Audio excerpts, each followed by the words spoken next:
quando você vai redefinir um processo, né, ou você vai pensar um processo que talvez nem exista, você tem que primeiro enxergar o todo, para depois ir para o particular. Como é que foi para você, talvez nos primeiros momentos ou até hoje, você que disse que você é uma pessoa organizada, que gosta de processos, o ser humano tem tudo menos processual. Como é que se lida muitas vezes com a subjetividade que o RH traz? Bom, eu tenho uma característica e eu acho que ela é importante de ser desenvolvida quando ela não vem naturalmente, né? Que é a visão sistêmica, né? Eu acho que, enfim, isso vem um pouco da formação também, né? O engenheiro ele tem que entender o conjunto para poder mexer na parte, né? E quando você vai redefinir um processo, né? Ou você vai pensar um processo que talvez nem exista, você tem que primeiro enxergar o todo, para depois ir para o particular, né?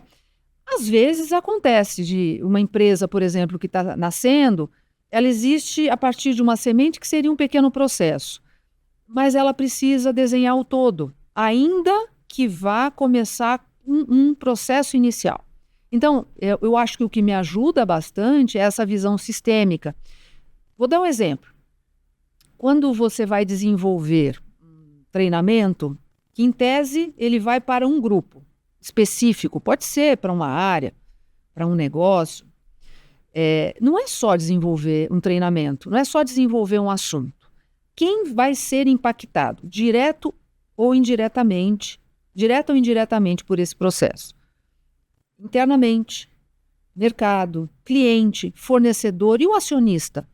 Poxa, Valéria, mas para um treinamento? Sim, você não vai demorar horas pensando nesses impactos. Esse é um raciocínio natural, rápido. Hoje tem uma tendência, eu acho que muito clara, onde recursos humanos entende de gente. Felizmente, gente tem em tudo. Cliente é gente, fornecedor, né? Parceiros. Então, quando você pensa um treinamento, por que não? Poxa, mas aqui eu tenho a oportunidade de incluir outros públicos. O acionista sabe da importância desse treinamento? Qual a melhor forma de fazer com que esse treinamento ele seja mais barato, mais efetivo e que possa se autorreciclar mais rapidamente? Porque também tem isso. Você investe o dinheiro da organização e daqui 3 meses, infelizmente esse é o timing, aquele conteúdo já talvez não se aplique da forma que aplicava antes. Então, esse é o pensamento sistêmico. O que eu faço? Coloco sempre todo mundo na mesma página.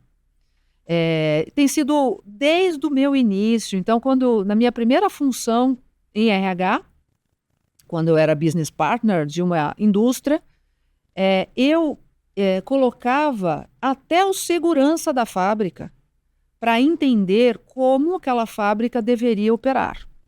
Ah, mas por que o segurança? Sim, o segurança ele é fundamental. Se ocorre algum problema, ele tem que saber como é que ele pode contribuir, né? E, infelizmente, ainda existe no nosso mundo a visão por divisões, né? Existem algumas empresas que ainda trabalham em silos, mas eu não vejo isso como o nosso futuro, de verdade.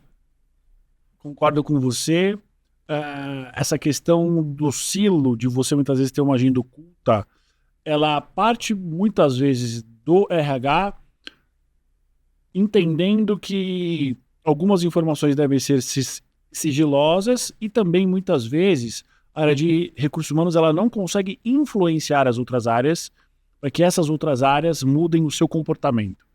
Inclusive, eu acho que a questão da não influência que o RH tem é um dos grandes desafios. E você sempre conseguiu ter essa influência. Nas várias passagens que você teve.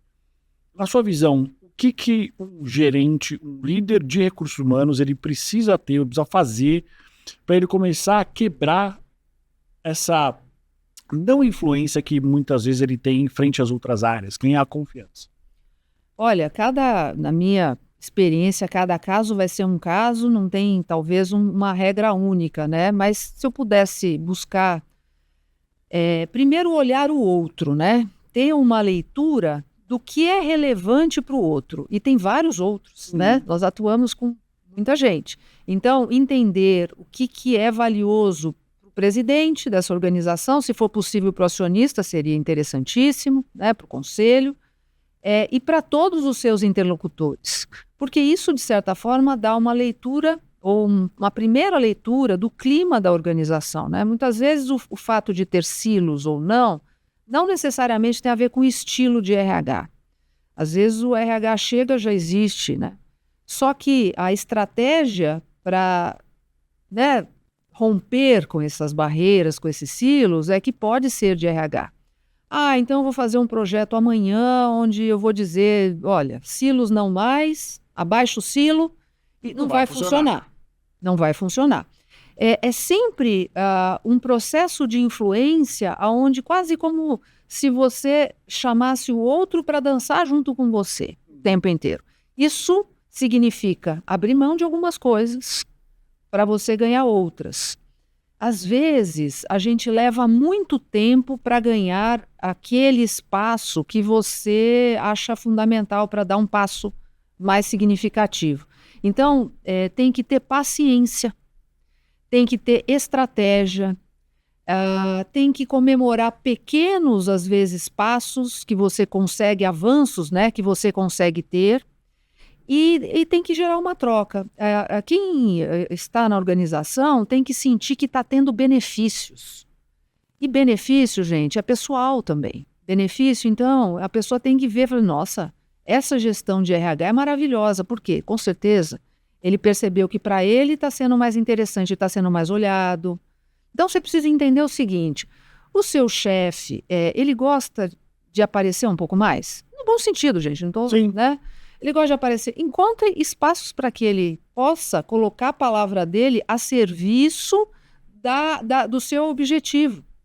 Ele não gosta de falar. Bom, então vamos pensar numa outra estratégia. Reuniões pequenas funcionaria?